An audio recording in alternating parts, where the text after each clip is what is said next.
We are back now on Tournament Time. You know, we've got the men covered in the tournament, but we also want to highlight the women beginning their runs in the NCAA tournament. So for more on that, we're going to go back out now to our sports director, Kendrick. The UK women, they had an amazing season in their first year under Kenny Brooks.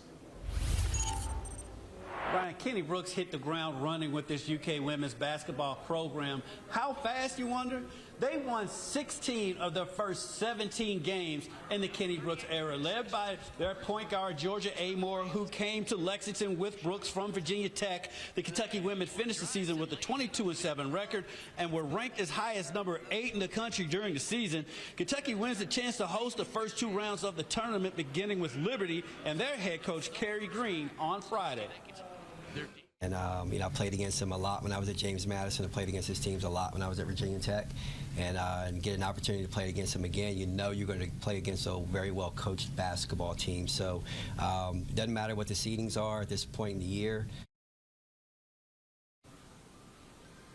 Of course, Kentucky's arch rival, UofL, they began playing the NCAA tournament in Texas, where our sports reporter, Dusty Baker, might have some decisions to make as he is a TCU grad. Dusty, what do you have on UofL women as they get set to start in the NCAA tournament? I've been keeping this shush this whole time, Kendrick, naturally, but what an opportunity it is for the Cards to head out to Fort Worth. It's a very young Cards team. Maybe a reason why they struggled early on this season. They have 9 freshmen on this roster, but a lot of them have played a key role for this team ultimately. Their schedule, it was also a brutal one as well. UofL opened with a close loss to UCLA, but they also had some blowout losses to UConn and NC State. The Cards did secure victories over ranked opponents such as Duke and Georgia Tech. Now, if the Cards win that first game in the tournament against Nebraska, they could be, and I'm licking my chops, potentially setting up a reunion against former UofL star Haley Van Lith in Fort Worth, Funky Town at TCU.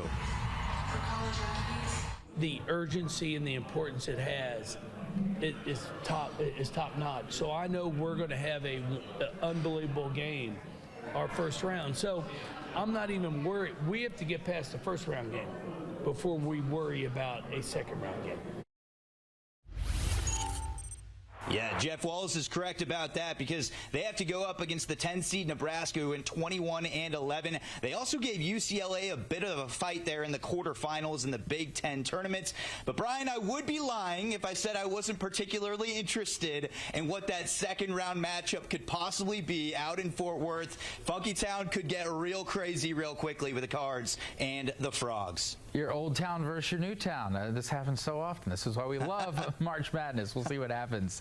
All right, speaking of the women, we're talking about IU earlier in the show. The men did not make the tournament, but the women are back on the road. They hope to the Final Four. The Lady Hoosiers also in the Birmingham region. They're the number 9 seed. They'll face off against the 8 seed Utah in Columbia. Also in the Spokane region is Murray State. The Lady Racers will play in the tournament for just the second time ever, the first time since '08 when they faced the Iowa women in Norman, Oklahoma on Saturday.